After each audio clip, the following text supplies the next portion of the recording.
Nah, adapun topik pembahasan yang akan kami bahas, yang pertama ada pengertian pemimpin perubahan, yang kedua ada pelajaran yang penting bagi pemimpin perubahan, yang ketiga ada keterampilan pemimpin perubahan, dan yang keempat ada penyakit pimpinan, dan yang kelima ada memelihara kepercayaan.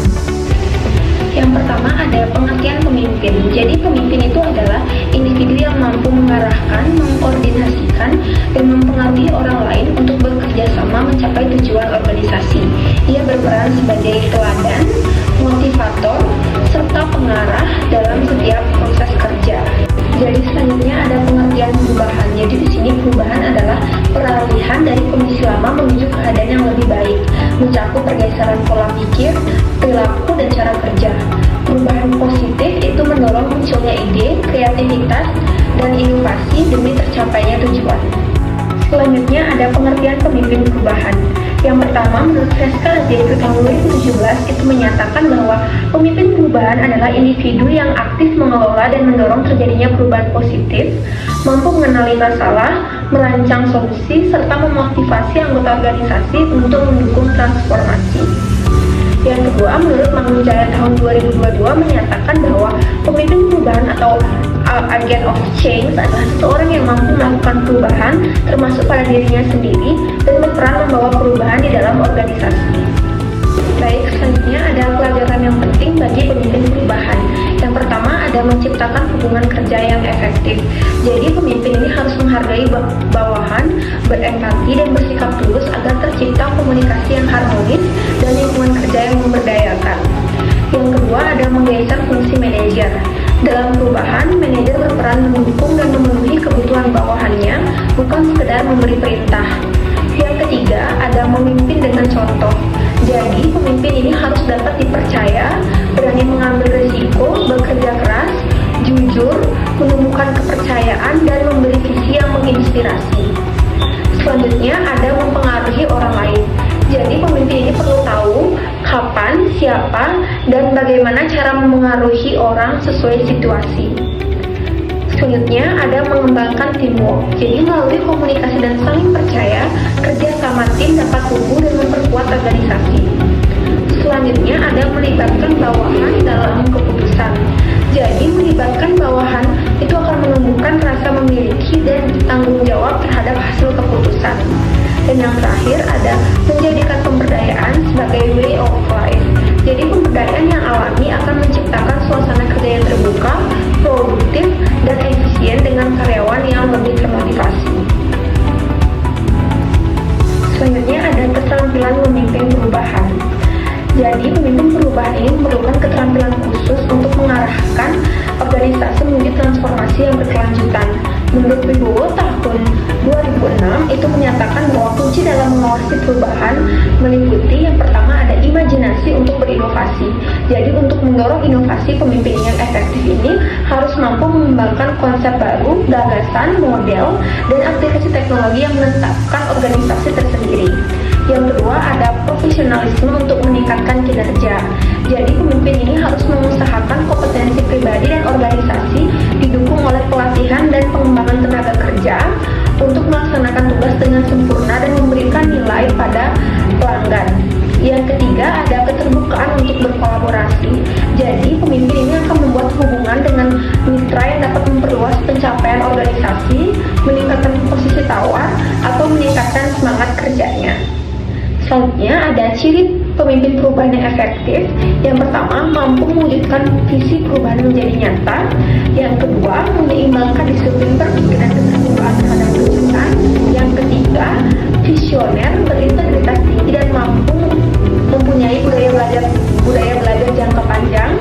Dan yang keempat, memiliki keterampilan manajerial yang relevan untuk mengelola perubahan. Selanjutnya ada keberhasilan pemimpin perubahan. Jadi keberhasilan pemimpin perubahan dapat dilihat dari beberapa variabel.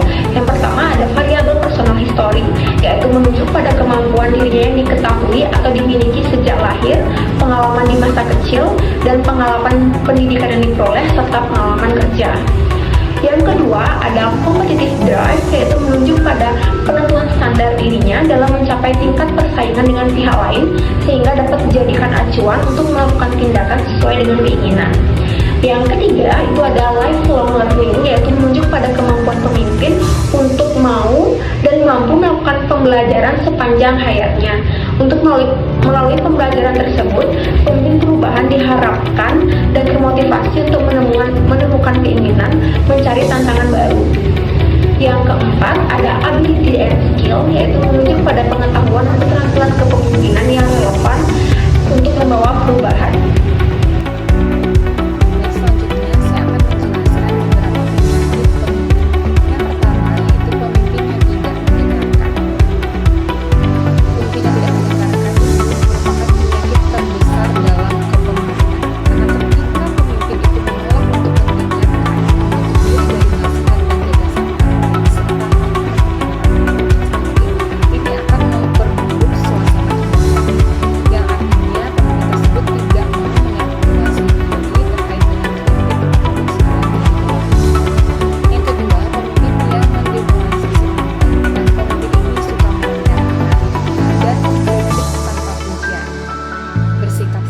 serta mematikan gagasan bawahannya, sehingga bawahannya akan merasa motivasinya akan turun dan kinerja tim juga akan memperburuk karena bawahannya tidak merasa percaya diri dalam melakukan sesuatu karena tidak ada pujian yang realistis yang dilakukan oleh pemimpin itu sendiri.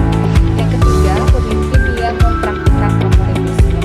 Favoritisme di sini dimaksud adalah jika seorang pemimpin tersebut memperlakukan salah satu stafnya dengan berbeda satu sama lain dengan staf lain. Artinya seperti pilih kasih antara staf satu dengan staf lain. Nah, ini akan memicu ketidakadilan dan kecemburuan antar staf yang akhirnya menimbulkan konflik.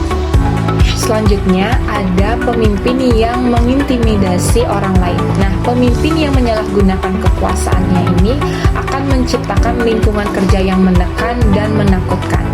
Karena staf menjadi enggan untuk berpendapat atau berkreasi karena takut, sehingga hanya mengatakan hal yang ingin didengar pemimpin saja. Nah, jika seorang pemimpin itu mengintimidasi bawahannya, maka ada rasa takut bawahannya untuk memberikan pendapat ataupun masukan. Jadi bawahan tersebut tidak mengeksplorasi inovasi yang dimilikinya, yang hanya saja staf tersebut akan mengatakan hal apa yang ingin didengarkan oleh pemimpin tersebut. Artinya akan minim suatu inovasi yang dimiliki oleh salah satu bawahan atau staf untuk berkreasi, karena staf tersebut tahu pemimpin itu akan mengintimidasi mereka. Dan selanjutnya ada pemimpin yang tidak mempraktikkan apa yang dikatakan. Nah, kesalahan besar pemimpin di mana pemimpin tersebut bersikap tidak konsisten antara ucapan dan tindakan. Ada teori dan tidak ada eksekusi, maka hasil yang akan dicapai itu tidak akan sesuai dengan apa yang diinginkan. Mereka saling mengingkari janji, tampak tidak berprinsip dan kehilangan integritas. Karena pemimpin yang tidak memperhatikan apa yang dikatakan, itu artinya pemimpin yang tidak mampu merealisasikan suatu teori dan arahan yang telah ditetapkan. Selanjutnya ada pemimpin yang gagal menentukan arah. Pemimpin yang tanpa arah yang jelas ini akan menimbulkan ketidakpastian dan ketakutan di tempat kerja, sehingga moral dan kinerja staf akan menurun. Jadi dipastikan pemimpin tersebut harus memiliki arah yang jelas agar bawahannya mampu mengikuti arah yang benar, tidak tersesat dalam menentukan arah. Jadi penyakit pemimpin tersebut akan memicu konflik atau tidaklah tercapai tujuan yang akan ditetapkan selanjutnya. Dan selanjutnya ada pemimpin yang tidak mengembangkan diri. Pemimpin yang enggan melatih dan mendelegasikan tugas pada orang lain ini akan menghambat perkembangan tim. Karena jika seorang pemimpin tidak melakukan self-development atau pengembangan diri, itu artinya pemimpin tersebut tidak memiliki jiwa belajar yang tinggi atau semangat belajar yang tinggi untuk memperbaiki diri. Dan jika seorang pemimpin itu tidak ingin mendelegasikan tugas pada orang lain, ini akan menghambat kinerja tim. Karena kenapa? Karena jika suatu pemimpin mampu mendelegasikan tugas mana yang wajib diberikan oleh bawahan atau staf lain, maka staf lain mampu memiliki rasa percaya diri akan kemampuan mereka dalam memperbaiki atau melanjutkan tugas yang diberikan oleh atasannya. Karena pemimpin tersebut merasa hanya diri mereka yang mampu untuk menyelesaikan tugas-tugas tersebut, maka penghambatan perkembangan tim pastilah akan terjadi. Selanjutnya, pemimpin yang merasa puas dengan dirinya sendiri.